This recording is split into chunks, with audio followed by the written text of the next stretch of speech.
주님이 우리와 함께 하십니다. 고백하겠습니다. 네.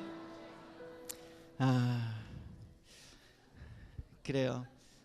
제가 유년부, 초등부, 중고등부 이렇게 교회 학교를 이렇게 밟아서 갔었어요. 유년부 3년, 초등부 4년, 중고등부 몇 년 이렇게 하는데 그 아이들을 바라보면서 이 아이들이 언젠간 유년부를 졸업해서 초등부로 가고 초등부를 졸업해서 중고등부를 가잖아요. 그러니까 이 시간이 지나가면 이 아이들에게는 다시 돌아오지 않아요. 그래서 제가 가진 교사들과 함께 늘 외치는 게 뭐냐면 오늘의 예배가 이 아이들에게 평생 잊지 못할 예배가 되게 하자. 그러면 나중에 혹시 주님을 잠시 떠났더라도 지금 드렸던 예배가 생각나서 다시 돌아오게 될 것이다. 그러니까 우리가 오늘의 이 예배야 평생 기억에 남는 예배가 되게 하자. 그렇게 애쓰고 수고했던 기억이 있습니다. 우리도 언젠가는 다 헤어져요. 그죠? 뭐 그런가? 그래, 언젠가는 우리 진급도 있고 요즘 진급 시즌인데 진급도 있고 언젠가는 헤어집니다. 여러분들은 평생 그 상태로 살 줄 알아요? 나이 40, 50, 60, 70 이렇게 됩니다. 네. 그러면 여러분이 언제 이렇게 살았나 싶고 그 안에 주님이 오시면 더 감사하고요. 네. 방부제 미모로 남을 수 있잖아요. 네, 최고예요. 저는 장동건으로 부활할게요.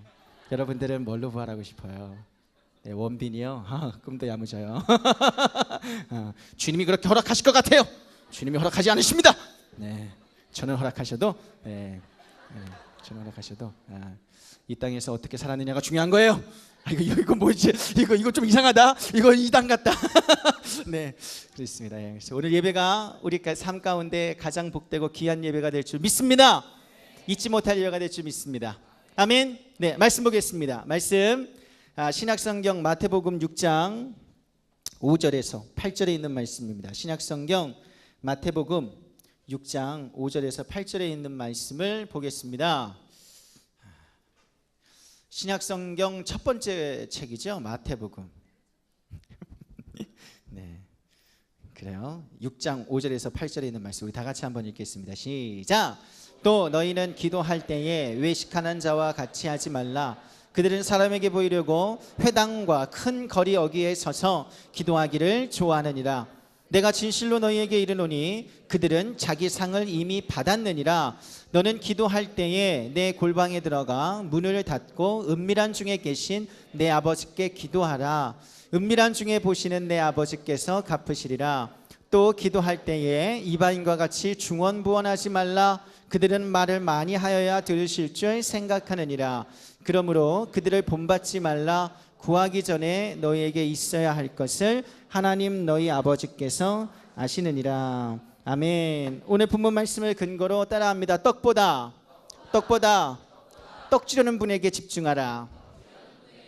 네, 떡보다 떡 주려는 분에게 집중하라. 이런 질문을 나누겠습니다.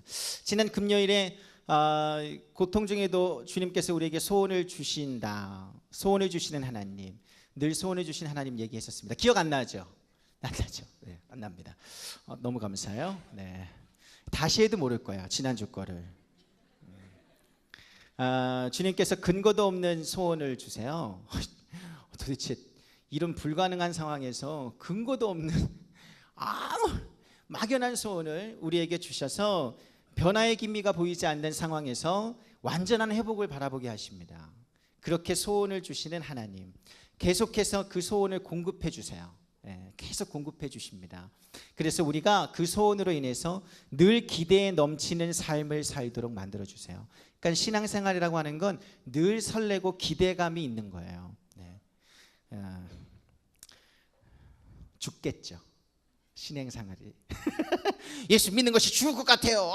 이렇게 고난스럽고 고통스럽고 미칠 것 같아요. 그런 삶은 우리 주님이 원하시는 게 아니라 물론 그런 일이 다가와요. 그러나 주님이 진짜 원하시는 것은 그런 중에도 소원을 주셔서 우리가 늘 기대에 차고 넘치는 삶을 살아갈 수 있도록 이끄십니다. 생각해 보세요. 왜 하나님이 우리에게 계속 소원을 공급해 주실까요? 왜 자꾸 주실까요? 싫다는데. 아니 그건 아니죠? 좋지. 네, 착각하고 있어요. 왜 자꾸 소원을 왜 자꾸 주는 거야? 소원만 줘. 빨리 좀 어떻게 좀 바꿔주면 좋은데 소원만 주죠. 그 이유는 뭐냐면 우리를 기도의 자리로 이끌어내시기 위해서 그렇습니다. 소원이 있어야 기도하잖아요. 네, 소원이 없는데 기도할 리는 없죠. 그래서 하나님과 늘 교통하는 기도의 자리로 우리를 이끄십니다. 소원의 성취는 여러분 주님의 권한에 있는 줄 믿습니다. 주님의 권한에 있는 줄 믿습니다. 그래서 우리가 주님의 역사를 계속 바라보고 기대하기 위해서 우리의 소원의 성취를 위해서 이끌고 가시는 주님의 역사를 바라보기 위해서 계속해서 기도할 수밖에 없어요. 기도는 하나님의 역사를 계속해서 바라보게 합니다. 우리가 모두 다 한 가지 소원, 한 소망을 품고 있습니다. 여기 어느 누구도 예외가 없습니다. 모두 다, 저를 포함해서 모두 다, everybody, 모두 다 네, 한 소원, 한 소망을 갖고 있습니다. 그건 뭐냐 하면 주님의 나라에서 주님을 다시 보게 될 소망인 것이죠. 아멘. 네. 요한계시록 22장에 나오는 사도 요한이 새하늘과 새 땅을 보면서 너무 감격에 차서 주 예수여, 아멘, 주 예수여, 어서 오시옵소서, 어서 오세요, 그런 거죠. 네. 어서 오세요, 빨리 오세요, 얼른 들어와, 빨리 오세요. 왜냐하면 너무나 그 나라가 소원해서 그 나라에 얼른 주님과 함께 있고 싶은 거죠. 그래서 주님 앞에 그 소원을 가지고 고난이 와도 끝까지 믿음을 지킬 수 있었던 것입니다. 주님은 그 소원, 우리에게 모두에게 주신 그 한 가지 소원을 이루시기까지 또 다른 소원을 이 땅 가운데 사는 우리에게 계속 공급해 주셔서 그 한 가지 소원 아래에 또 다른 소원을 통해서 주님은 계속 주님 앞으로 이끄십니다. 여러분, 우리에게 주어진 소원이 주님의 나라 가는 것 그 한 가지뿐이라고 생각해 봐요. 얼마나 힘이 들겠어요. 그죠? 네. 별로 안 힘든가 봐. 네.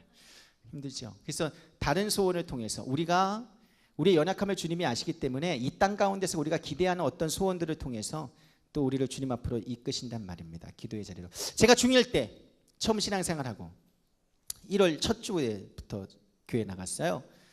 그 새끼 인간 만들어 달라고 했는데 제가 나갔단 말이죠. 나가면서 주님이 가장 먼저 저에게 영적 훈련을 시키신 것은 매일 자기 전에 기도하는 것이었습니다. 사도신경하고 기도하고 주기도문하고 자는 것. 이걸 매일 하지 않으면 바로바로 증거를 보여주시니까 안 할 수가 없었어요. 가위에 눌린다든지 잘 때 죽을 것 같아, 알았어요, 할게요, 머리는.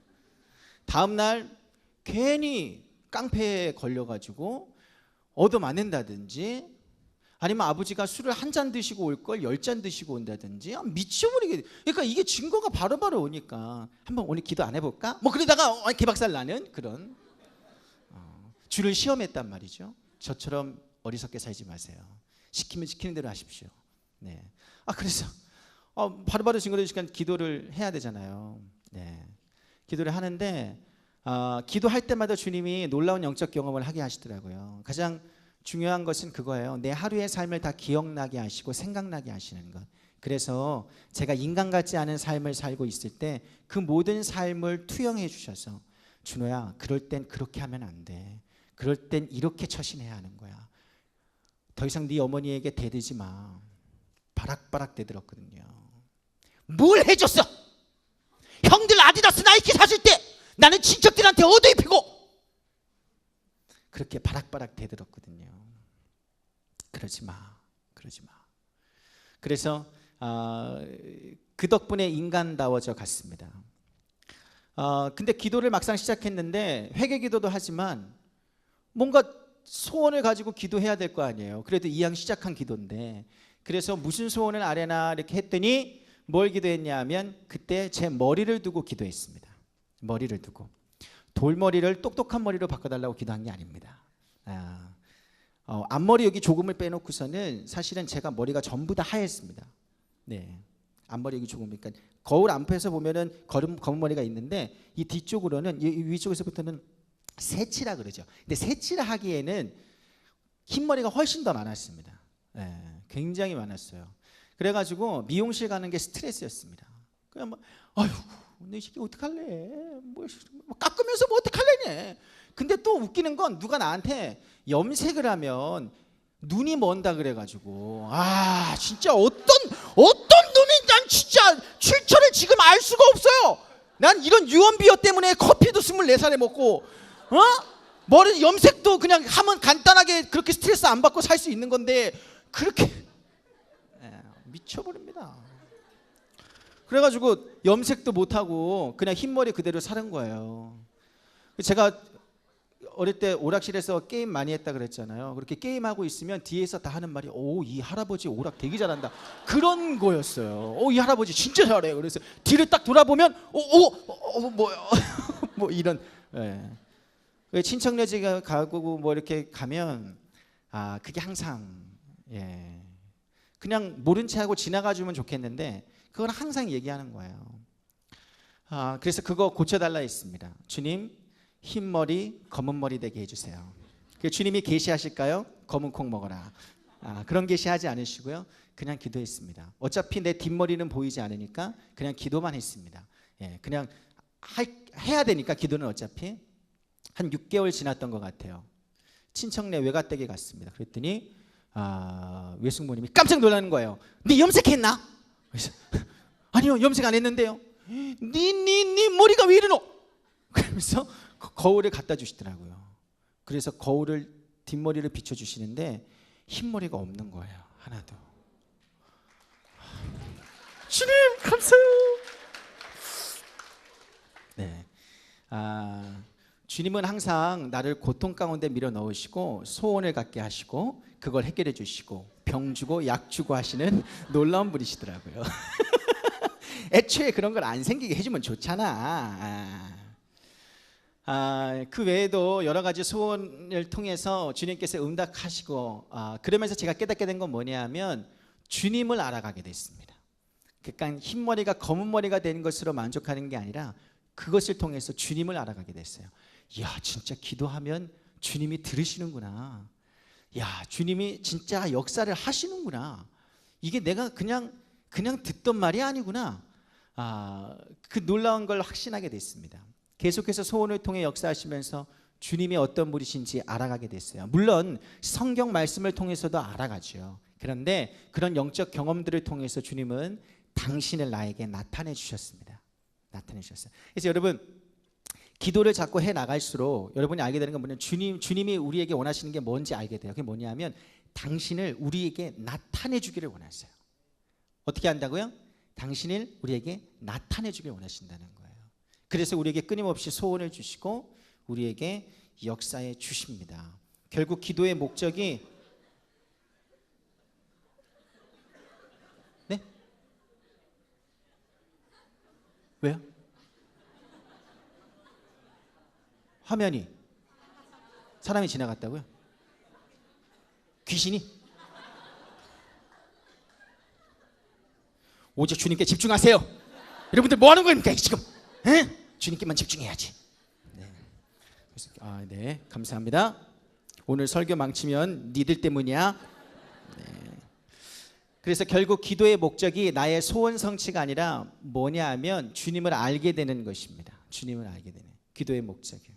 그래서 어느 순간부터 주님을 아는 것이 최고의 가치임을 깨닫게 되고요. 기도로 인해서 주님 한 분만으로 만족하는 상태에 이르게 된단 말이죠. 이 놀라운 상태. 그러니까 기도하면서 주님 내 손 안 들어주면 죽여버릴까 이런 게 아니라 주님 한 분만으로 해서 만족하는 상태에 이르게 된단 말이죠. 그래서 처음 기도를 시작할 때는 나만 보이다가 이제 기도를 깊이 들어가면 누구만 보여요? 주님만 보인단 말이죠. 새찬송가 288장 3절에 있는 노래 가사처럼 주 안의 기쁨 누림으로 마음의 풍랑이 잔잔하니 세상과 나는 간 곳 없고 구속한 주만 보이도다. 이것이 여기서까지 하고 누구만 보여요? 구속한 주만 보이는 그 상태. 그게 바로 주님이 우리를 기도로 이끄시는 목적입니다. 이 상태에 이른 성도는 주님을 더욱 알고 싶어서 기도에 대해서 더욱 열심을 내요. 더 열심히 기도해야지. 그리고 기도에 대해 더 알고 싶어 합니다. 왜냐하면 주님 곁으로 더 가까이 가고 싶어서. 누가복음 11장 1절에도 보면 예수님께서 주기도문을 언제 가르쳐 주세요? 기도를 가르쳐 달라고 요청할 때. 우리에게도 기도를 가르쳐 주세요. 제발 우리에게도. 그때 주님께서 주기도문을 가르쳐 주셨습니다. 기도에 대해 열망이 있는 거죠. 더 알고 싶어요. 반대로 기도에 대해서 가르쳐 달라 하지 않아도, 기도에 대해서 가르쳐 주세요 이렇게 하지 않아도 교회 공동체 지도자들은 여러분 성도들을 성숙해 하기 위해서 기도에 대해서 꼭 가르칩니다. 유명한 목사님 치고 기도에 대해서 이렇게 시리즈 설교 안 한 분 없죠. 꼭 교회 공동체의 지도자들은 기도에 대해서 가르칩니다.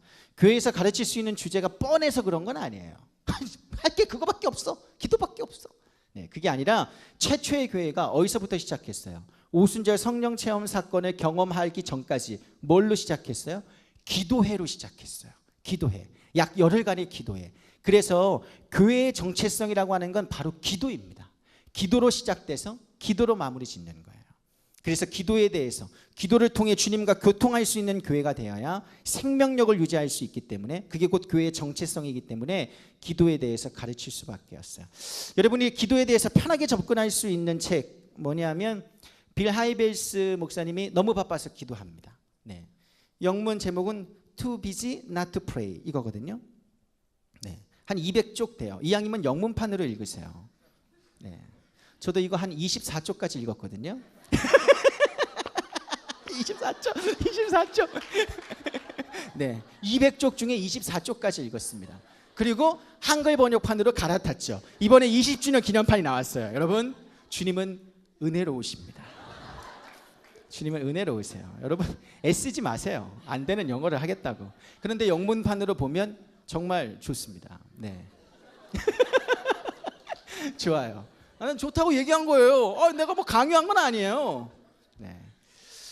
제목이 되게 좋죠. 바쁘면 보통 기도 안 하는데 바쁘니까 더 기도해야 된다는 거죠. 바쁘니까 굉장히 의미 있는, 어떤 의미인지 아시겠죠? 바쁠수록 더 기도해야 된다는 거죠. 오늘 본문과 관련해서 이 책은 이렇게 얘기해요. 이 책에 이렇게 뭐라고 얘기하면 네 가지 얘기하는데 제가 세 가지를 줄였어요. 첫 번째는 뭐냐면 규칙적으로 기도하라는 거죠. 규칙적으로. 오늘 본문 보세요. 오늘 본문 보면 5, 6, 7절에 보면 다 시작을 어떻게 해요? 또 너희는 기도할 때에, 너희는 기도할 때에, 또 기도할 때에. 그러니까 뭐예요? 기도할 때에, 기도할 때에, 기도할 때에. 그러니까 우리가 규칙적으로 이게 기도하는 것을 뭐예요? 전제로 깔고 얘기하는 거예요, 예수님이. 그러니까 기도하는 게 당연해요, 안 당연해요? 당연한 거예요. 그러니까 규칙적으로 기도하는 걸 전제로 깔고 어떻게 하라 얘기하는 거죠. 기도 안 하는 애들에게는 이거 가르칠 필요가 있어요, 없어요? 없어요.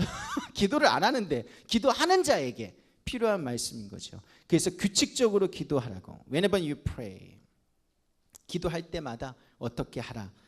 규칙적으로 기도하는 것이 이 말씀에서 얘기해주고 있다는 거죠. 여러분, 사실 갑작스런 3일 금식기도, 기도 생지 안 하다가 문제를 만나니까 오늘 3일 동안 금식하며 기도할 거야. 이것도 좋아요. 이것도 좋습니다. 그러나 사실은 여러분, 일상적인 규칙적인 기도가 사실은 더 강력합니다. 여러분, 그걸 알아야 돼요. 문제를 맞이하고 나서 3일 금식, 그나마 그것도 감사하지. 그러나 문제가 오기 전에 매일 규칙적인 기도를 통해, 규칙적인 기도의 힘이 얼마나 큰지 다니엘을 보면 알 수 있잖아요. 죽을 위기에 있어서도 하루에 3번씩 기도하던 그 짓을 똑같이 합니다. 기도하면 죽인다 했는데 3번씩 기도하는 것을, 하루에 3번씩. 여러분도 하루에 3번씩 하시죠? 아침 먹고 땡, 점심 먹고 땡, 저녁 먹고 땡. 식사기도 하시잖아요. 여러분도 다니엘인 줄 믿습니다. 규칙적인 게 힘이 가장 셉니다. 둘째는 은밀하게 진실하게 하라는 거예요. 은밀하게 진실하게. 이걸 이 책에서 나누는데 저는 똑같이 봅니다. 은밀한 것과 진실한 것은 연관성이 있어요. 은밀하게 하는 것, 은밀하게 기도하는 사람은 사람을 의식하지 않습니다. 사람을 의식하지 않기 때문에 진실해질 수 있는 거예요. 진실해질 수 있어요. 그 재밌는 예가 있잖아요. 할머니, 아빠, 손주가 이렇게 있는데 손주가 어느 날 자기 방에서 열심히 부르짖습니다. 하나님, 자전거 주세요. 하나님, 자전거 주세요. 할머니가 뭐라 하죠? 야, 이 새끼야, 하나님이 귀가 처먹었냐? 좀 조용히 기도해라. 그러니까 이 아이가 얘기하죠. 하나님 말고 아빠들이라고 얘기하는 거예요. 아빠들이라고 얘기하는 거예요. 네. 기도의 대상이 하나님이 아니라 사람인 것이죠. 여러분도 이 아이와 같은 그런 짓을 할 때가 있다니까요. 그래서 여러분, 진실한 기도는 내용에부터 문제가 있는 게 아니라 마음의 방향으로 인해서 결정됩니다. 마음의 방향, 어느 쪽을 향하고 있다는 것이죠. 그래서 기도의 대상이 하나님께 집중하라는 기도. 사람을 의식하는 순간 진실한 기도는 물 건너가요. 진실하지 못하면 응답이 없습니다. 5절 6절 다 같이 한번 읽어봅니다. 시작. 또 너희는 기도할 때에 외식하는 자와 같이 하지 말라. 그들은 사람에게 보이려고 회당과 큰 거리 여기에 서서 기도하기를 좋아하느니라. 내가 진실로 너희에게 이르노니 그들은 자기 상을 이미 받았느니라. 너는 기도할 때에 내 골방에 들어가 문을 닫고 은밀한 중에 계신 내 아버지께 기도하라. 은밀한 중에 보시는 내 아버지께서 갚으시리라. 네, 사람을 의식하는 기도는 응답이 없습니다. 응답이 없어요. 세 번째는 구체적으로 기도하라는 겁니다. 구체적으로 기도. 이 말을 오해하면 안 돼요. 우리가 가장 구체적으로 기도할 때가 언제죠? 배우자 기도할 때. 배우자 기도 아주 구체적이죠. 1부터 100까지. 1부터 100까지. 양보하면 50까지 있죠. 처음에는 어떤 배우자를 원해요? 그러면 믿음이면 되죠. 뭐 그러다가 기도할수록 자꾸 늘어나죠. 믿음도 좋지만 뭐도 중요합니다. 자꾸 얼굴 보고 키도 보고 젠장 키도 보고 그래요. 그래도 저는 결혼했습니다. 주님은 은혜로우세요. 실망하지 마십시오. 키 얘기하니까 설교가 막히잖아요. 이씨, 내가 정하자면 또 얘기한다. 네, 그래요. 구체적으로 기도하라고 하는 것은 마치 설계도를 그려놓고 세부적인 설계도를 그려놓고 그거 모든 것을 읊는 기도가 구체적인 기도가 아니에요. 구체적인 기도는 뭐냐 하면 마땅히 구해야 할 바를 구하는 것이 구체적인 기도입니다. 그리고 우선순위가 정확한 기도가 구체적인 기도입니다. 그래서 구체적인 기도의 예시로서 뭘 주세요? 오늘 본문 다음에 9절부터 나오는 게 뭐예요? 주기도문이 나오는 거예요. 그래서 구체적인 기도는 여러분 마땅히 구할 바 그리고 우선순위가 정확한 기도를 얘기합니다. 그래서 이 세 가지가 이 책의 내용인데 오늘 본문에 나누는데 좀 도움이 될 것 같아서 여러분들에게 먼저 좀 얘기해 줬습니다. 이제 저하고 오늘 본문 가지고 씨름을 한번 해보죠. 오늘 본문 5절부터 8절 이렇게 보면 이미 얘기했죠. 뭘로 시작해요? 기도할 때에 세 번 시작합니다. 5절은 기도할 때 어떤 자? 외식하는 자, 사람에게 보이려고 기도하는 자, 그런 사람들을 지적해요. 대신 6절에 뭐라 그래요? 은밀한 중에 계신 내 아버지께 기도하라. 사람 의식하지 말고 은밀한 중에 계신 아버지께 기도하라. 7절은 또 뭐라 그래요? 또 기도할 때에 이방인과 같이 중언부언하지 말라. 하나님 도와주세요. 하나님 도와주세요. 하나님 도와주세요. 하나님 도와주세요. 도와주세요. 이렇게 이런 걸 반복하는 걸 얘기하는 게 아니라 중언부언하지 말라. 이따 얘기할게요. 이를 통해 잘못된 기도를 하나 유추해 볼 수 있는데 그게 뭐냐면 5, 6절에서 문제 삼는 게 뭐냐면 은밀한 중에 갚으시는 하나님을 모르고 기도하는 게 문제인 거예요. 은밀한 중에 갚으시는 하나님을 모르고 기도하는 것.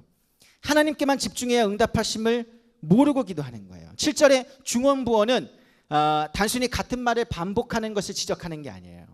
여러분 다급하면 같은 말 반복하잖아요. 아버지 살려주세요. 제발 살려주세요. 살려달라고요. 그잖아요. 무슨 기도가 더 필요해요? 다급하면 반복하게 돼 있습니다. 반복하는 걸 지적하는 게 아니고 더 근본적인 문제가 8절에 나오죠. 그게 뭐예요? 우리의 필요를 미리 아시는 하나님에 대해서 모르고 기도하는 거예요. 8절 읽어봅니다. 시작. 그러므로 그들을 본받지 말라. 구하기 전에 너희에게 있어야 할 것을 하나님 너희 아버지께서 아시느니라. 그걸 모르는 거예요. 구하기 전에 우리에게 있어야 할 것을 먼저 아시는 하나님에 대해서 모르고 기도하는 것이 중언부언 기도하는 겁니다. 이제 이게 뭔 얘기인지 한번 볼래요. 그러니까 한마디로 기도할 때 기도의 대상인 하나님을 모르고 기도하는 것. 그래서 외식하고 사람 신경 쓰고 이방인처럼 의미 없는 말들을 막 쌓아놓듯이, 영어 번역이 그 뜻이에요. 의미 없는 말들을 막 쌓아놓는 것. 그게 중언부언이에요. 그 중언부언을 하듯이 기도하고 또 말을 많이 해야 하나님이 응답하신다고 생각하는 사람. 내가 진짜 하나님 귓구녕 뚫어지도록 내가 말을 많이 해야지. 말을 많이 해야 하나님이 들으신다. 이게 바로 허공을 치는 기도입니다. 그래서 따라합시다. 하나님을 아는 것이 중요하다. 하나님을 아는 것이 질문 하나 하겠습니다. 영생이 뭡니까? 영생이 뭐예요?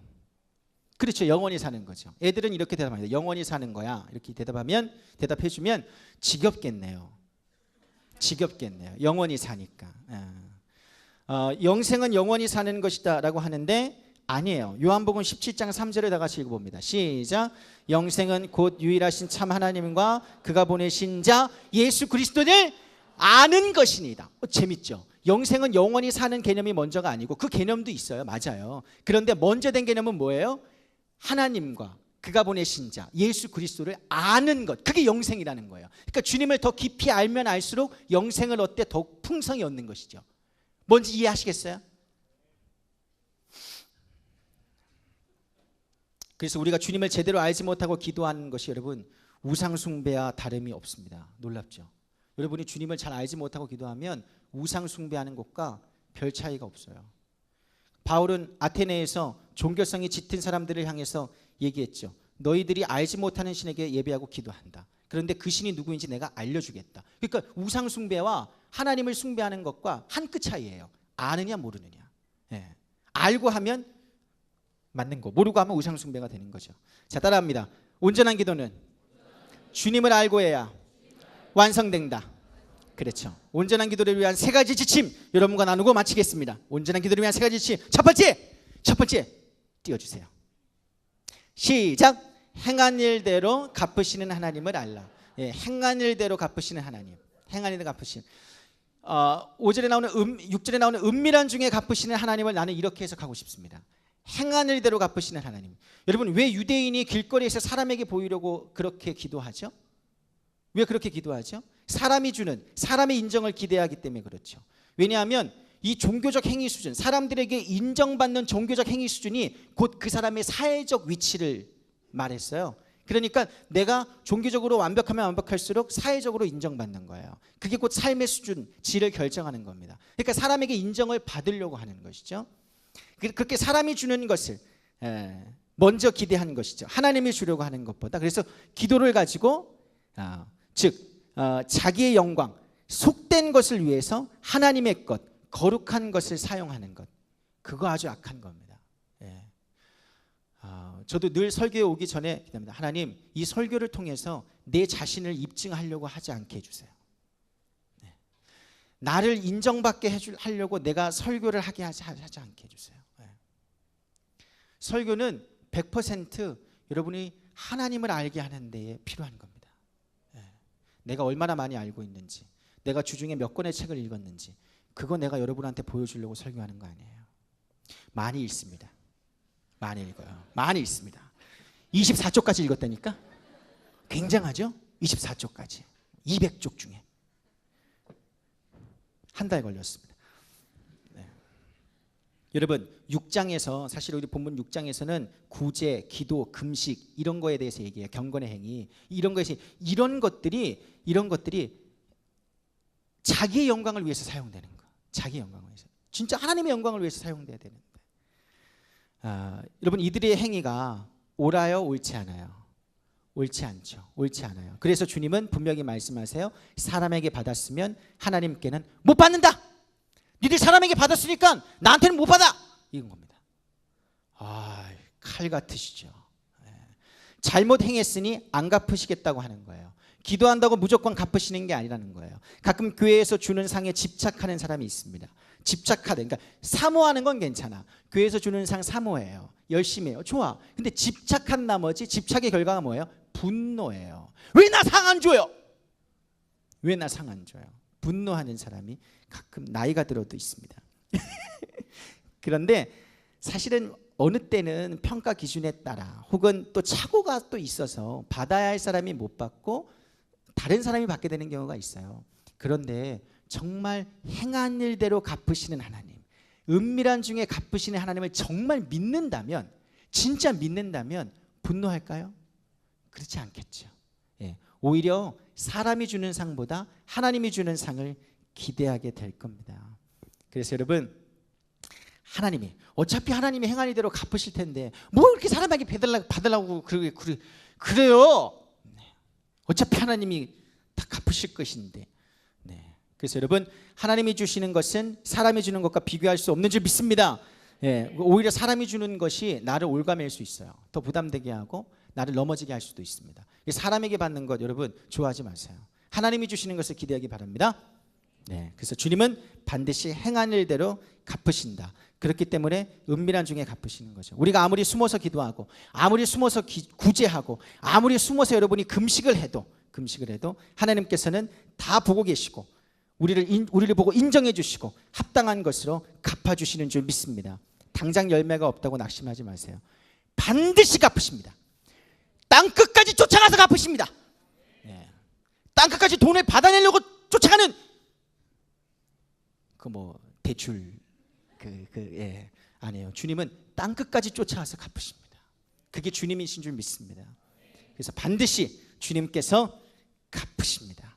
그래서 여러분 인내가 필요해요. 우리가 은밀한 중에 갚으시는 하나님을 알고 믿는다면 선한 일을 계속할 수 있습니다. 우리가 봉사든 기도든 선교든 구제든 중간에 중단하는 이유가 뭐죠? 그 이유는 뭐냐 하면 사람의 인정과 영광을 원하기 때문이에요. 그래서 사람이 처음에는 인정해줘요. 그런데 시들해져. 칭찬도 한두 번이지. 그만 쟤는 원래 잘해. 그러고 그냥 지나가 버리고 오늘 좀 나 인정해주지 않는다. 설교 은혜 받았다고 얘기 안 해주네. 에이씨 짜증나. 안 해. 다음 주부터는 이런 식이 되면 안 하면 잘리는구나. 나도 그러면 안 되는구나. 여러분 우리가 계속할 수 있는 것은 은밀한 중에 갚으시는 하나님을 믿기 때문에 그런 거죠. 믿되 언제까지 믿어야 돼요? 끝까지 믿어요. 그래야 주님이 갚으십니다. 우리가 중요한 건 뭐예요? 주님이 주시는 상이고 응답이거든요. 기도 응답은 누가 받아요? 기도 응답은 누가 받아요? 기도 응답은 누가 받아요? 당신이 받는 게 아니고 응답 받을 때까지 기도하는 사람이 받습니다. 네.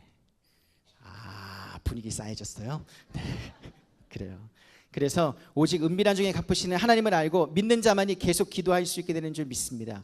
그래서 규칙적으로 기도할 수 있는 거예요. 두 번째입니다. 따라합니다. 시작. 주님이 궁극적으로 무엇을 주시려는지 알아야 한다. 7절에 보면 뭐라 그래요? 7절에 보면 또 기도할 때에 누구와 같이 기도하지 말라고요? 이방인과 같이. 이방인은 뭐 하는 사람들이죠? 우상 숭배하는 자들, 우상 숭배자. 우리의 신앙과 우상 숭배의 근본적인 차이가 기도할 때 우리의 마음이 누구에게 있느냐, 이게 결정적입니다. 네.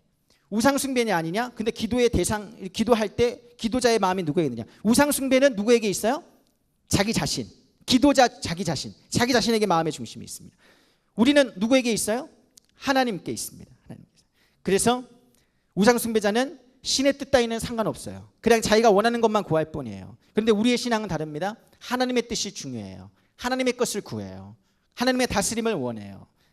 그리고 주님이 궁극적으로 내게 주시는 게 무엇인가를 늘 생각합니다. 그게 우리의 신앙생활입니다. 우리의 우상 숭배와 다른 거예요. 우리의 필요, 우리 뜻을 구하는 것은 사실은 나쁜 게 아니에요. 그죠? 필요하다는데 그게 나쁜 겁니까? 예수님도 뭘 구했어요? 겟세마네 동산에서? 주님 십자가, 하나님 아버지 십자가 지지 않게 해주세요. 이거는 누구의 필요예요? 예수님의 필요입니다.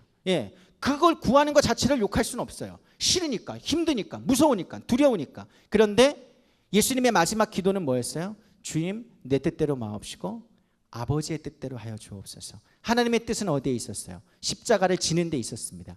대신 지게 하시는 대신 뭘 주셨어요? 그것을 질 수 있는 힘을 주셨습니다.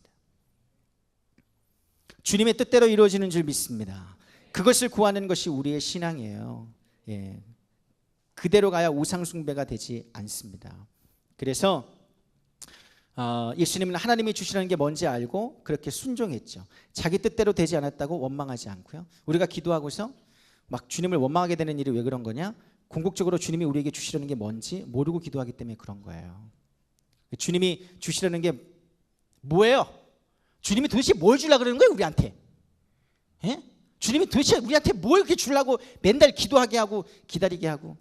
주님이 주시려는 인생 최고의 가치가 뭡니까? 그걸 알아야 여러분이 기도할 때 그것을 먼저 구할 수 있고요. 이것을 받았을 때 다른 것이 조금 부족해도 좀 부족하게 채워져도 만족하고 기뻐하고 즐거워할 수 있습니다. 그거 한 가지로 인해서 어차피 이 세상에선 다 가질 수 없어요. 다 가질 수 있어요? 다 가질 수 없습니다. 저도 제 아내로 만족해요. 다 가질 수 없어요. 젠장 다 가질 수 없습니다. 다 가질 수 없습니다. 그게 뭐냐고요? 우리를 우리에게 궁극적으로 주시라는 게, 이 답을 위해서 여러분 오늘 아주 중요한 얘기 하나 하려고 합니다. 상급론에 대한 얘기. 상급론. 교회에서 상급에 대해서 이야기할 때 이렇게 얘기해요. 천국에 가면 어떤 사람은 개털 모자를 쓰고 다니고 있고, 어떤 사람은 놀이동산과 고층 빌딩을 가지고 있다. 예. 어떤 간증을 들으니까 막판에 구원받은 삼손이 개털 모자를 쓰고 꽃밭에서 뛰어노는 것을 봤다. 웰컴 투 동막골에 나오는 광녀죠. 뭘 봤다. 그리고 어떤 분은 엄청난 집이 에버랜드가 있었다. 그래서 그게 뭐냐고 하니까 이게 너의 상급이다. 네, 이게 너의 상급이다. 여러분은 이 얘기를 듣고 어떤 기분이 드세요? 기분이 더럽죠. 그죠? 네. 여러분, 이 땅에서도 차이 나는 것 때문에 짜증나 죽겠는데, 그 나라 가서도 누구는 개털 모자 쓰고 미친놈처럼 돌아다니고 있고, 누구는 고층 빌딩에 이런 팰리스타워 에버랜드야 이렇게 누리고 있고, 좀 이상하지 않습니까? 여러분, 성경에서는 이런 얘기를 하는 적이 하나도 없습니다. 이게 얼마나 위험한 생각인지 여러분 알아야 되는데, 마태복음 19장과 20장에 나오는 본문들로 좀 위험성을 알아볼 수 있어요. 마태복음 19장 20절에서 30절 한번 보겠습니다. 마태복음 19장 20절에서 27절에서 30절. 여기 한번 읽어볼게요. 시작.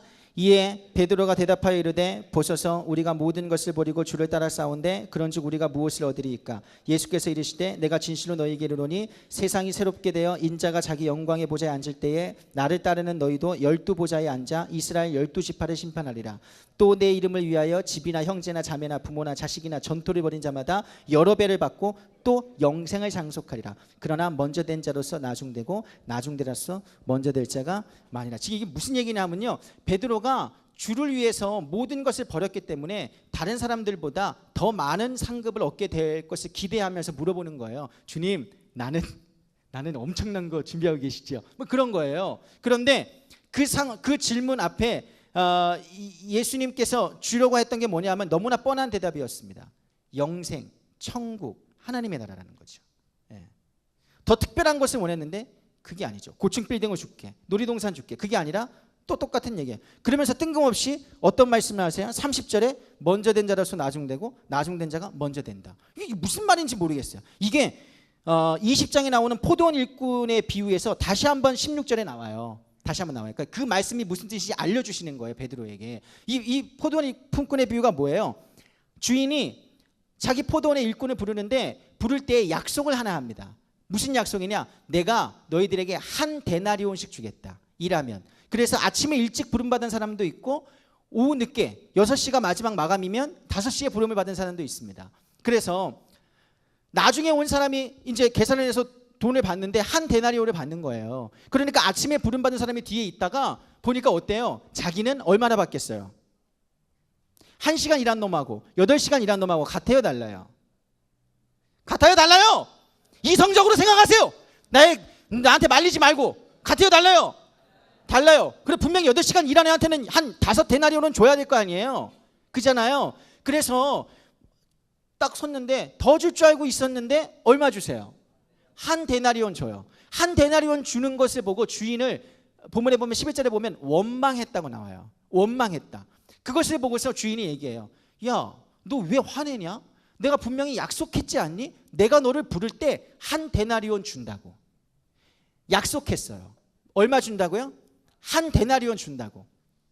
여러분, 이걸 이제 주님과 우리의 관계로 대입해 봅시다. 주님이 우리를 부르실 때 가장 최고의 가치를 약속하신 게 무엇입니까?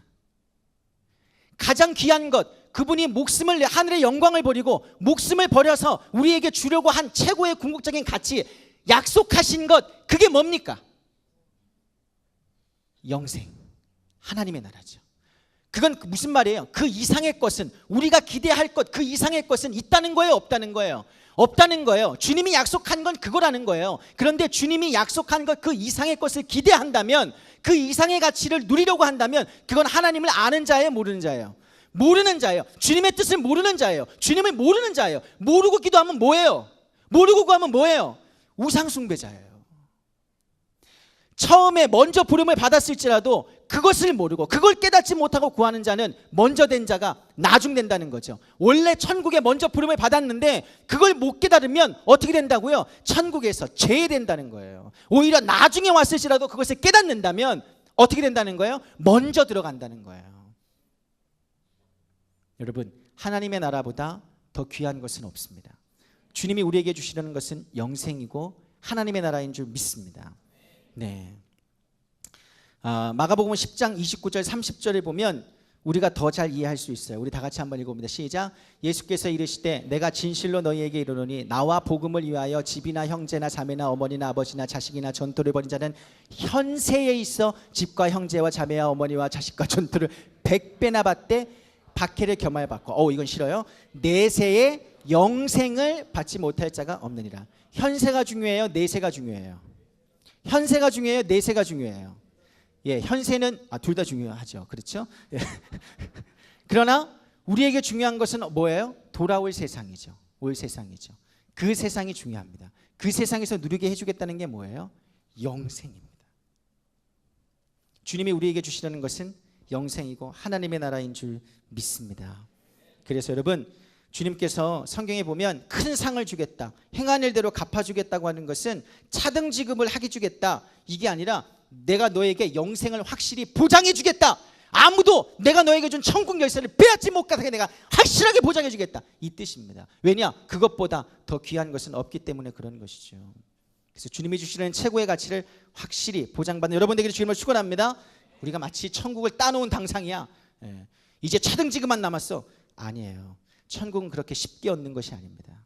쉽게 얻지 못합니다. 또한 하나님의 나라보다 더 나은 가치는 없어요. 주님이 주시려는 궁극적인 것은 하나님의 나라인 것을 알고 기도할 때 나의 뜻이 아닌 하나님의 뜻을 구할 수 있게 되는 거죠. 그것이 이방인의 기도와 우리의 기도를 구분짓게 합니다. 하나님의 나라는 뭐예요? 하나님이 다스리는 나라죠. 하나님의 나라를 구하는 자는 하나님의 다스림을 받기를 원합니다. 그래서 주님이 지금 나를 다스려 주시면 처음부터 고쳐주세요.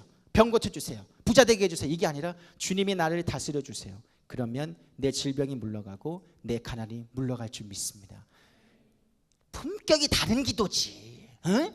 품격이 다르잖아. 주여 병 고쳐주세요. 주여 돈 주세요. 이거 하고 주님의 나라를 내게 주소서. 주님 나를 다스려 주소서. 주님 나를 통하여 주의 나라, 주의 통치를 이루사 질병이 물러가게 하소서. 이건 품격, 질이 다르지. 이 기도가, 이 후자의 기도가 주님의 마음에 합한 줄 믿습니다. 네, 마지막입니다. 세 번째 있습니다. 시작. 주님의 성품을 알아야 한다. 본문 7절 8절에 보면 7절에 보면 뭐라 그래요? 이방인과 같이 중언부언 하지 말라. 중언부언에 대한 얘기하고 마칠게요. 영어 번역에는 아까 얘기했죠. 의미 없는 말들을 막 기도 중에 막 쏟아내는 것, 그런 거 있죠. 이렇게 돌아가는 회접시 막 돌아가잖아요. 예, 돌아갈 때 먹으면 막 뭐가 쌓여요? 회접시 쌓이죠. 빈 접시 막 쌓이듯이 기도할 때 그렇게 막 의미 없는 말들을 막 쌓아놓는 거예요. 그게 중언부언 기도하는 거라는 거죠. 이런 기도를 하는 이유가 뭐예요? 말을 많이 해야 주님이 들으신다고 생각하는 데 있습니다. 그래서 그런 기도를 하는 이유는 기도의 목적이 잘못되었기 때문에 그렇죠. 8절에 보면 중언부언하는 기도의 문제가 뭐예요? 주님이 우리의 필요를 모르고 있다고 생각하는 데 있습니다. 8절 다시 한번 읽을게요. 시작. 그러므로 그들을 본받지 말라. 구하기 전에 너희에게 있어야 할 것을 하나님 너희 아버지께서 아시느니라. 그래요. 아시는데 모르고 있다고 생각하는 거예요. 그래서 말을 많이 하려고 하는 겁니다.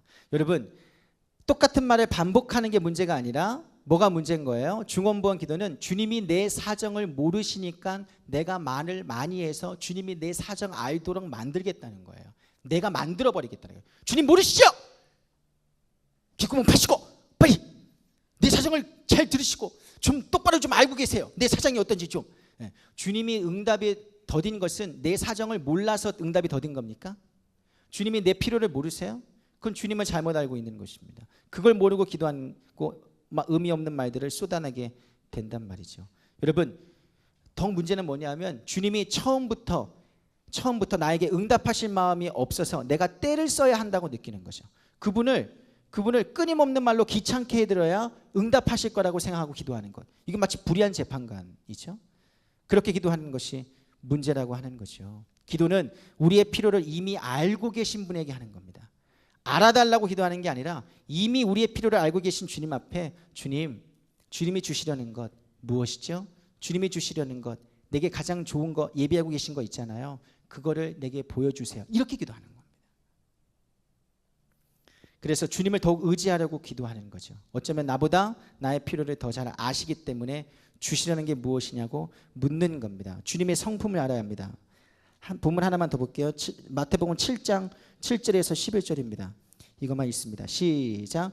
구하라 그리하면 너희에게 주실 것이요 찾으라 그리하면 찾아낼 것이요 문을 두드리라 그리하면 너희에게 열릴 것이니 구하는 이마다 받을 것이요 찾는 이가 찾아낼 것이요 두드리는 이에게 열릴 것이니라. 너희 중에 누가 아들이 떡을 달라 하는데 돌을 주며 생선을 달라 하는데 뱀을 줄 사람이 있겠느냐? 너희가 악한 자라도 좋은 것으로 자식에게 줄 줄 알거든 하물며 하늘에 계신 너희 아버지께서 구하는 자에게 좋은 것으로 주시지 않겠느냐? 우리 주님은 악한 분이 아닙니다. 좋은 아버지인 줄 믿습니다. 우리의 사정을 누구보다 잘 아시고 주시려고, 가장 좋은 것을 어쨌든 주시려고, 복 주시려고 애쓰시는 분인 줄 믿습니다. 복 주기를 원하십니다. 평강 주기를 원하세요. 하나님은 그래서 우리가 하나님의 성품을 알 때 우리의 행동이 변화됩니다. 미온적인 태도에서 적극적인 태도로. 하나님의 성품을 알면 어떻게 돼요? 구하고 찾고 두드리는 기도를 하게 되죠. 줄 걸 믿으니까. 그래서 여러분 주님의 성품이 어떤 분인지 정말 좋은 분이라는 것을 믿고 기도하는 것이 중요합니다. 여러분 착하기만 하고 능력이 없는 건 좋아요, 나빠요? 이런 거 있잖아요. 아유, 저 형제는 참 착해. 근데 뭐가 문제인 거예요? 착한데 능력이 좀 없는 거야. 근데 여러분, 우리 하나님은 착하기만 한 게 아니라 전능하십니다. 전능하십니다. 주실 수 있습니다. 주실 수 있어요. 그래서 누구보다 우리의 필요를 아시고 우리에게 주실 수 있고 주려고 하는 분입니다. 그래서 여러분 주님 앞에 근본적인 필요를 구하세요. 베데스다 연못가에 38년 된 중풍병자가 예수님을 만나고서도 뭐라 그래요? 주님, 나를 저 연못에 넣어주는 자가 없습니다. 사실 주님을 알았다면, 주님이 전능하신 것을 알았다면 뭐라고 요구해야 돼요? 넣어달라고 하지 말고 지금 나를 일으켜 주옵소서. 소경 바디메오가 태어날 때부터 눈이 멀었는데 뭐라고 기도했어요? 다윗의 자손 예수여. 정확히 자기가 부르는 분이 누군지 알았습니다. 다윗의 자손 예수여. 그 뜻은 뭐예요? 그리스도시여, 구원자시여. 뭐라고 그래요? 이전에 사실은 날 때부터 소경된 자를 고친 자가 없어요. 전례가 없는 그 상황, 자기의 상황을 전능하신 주님 앞에 뭐라고 해요? 주여, 보기를 원합니다. 내 눈 때문에 거지처럼 사는데 거지에서 벗어날 수 있는 돈을 구하는 게 아니라 뭘 구해요?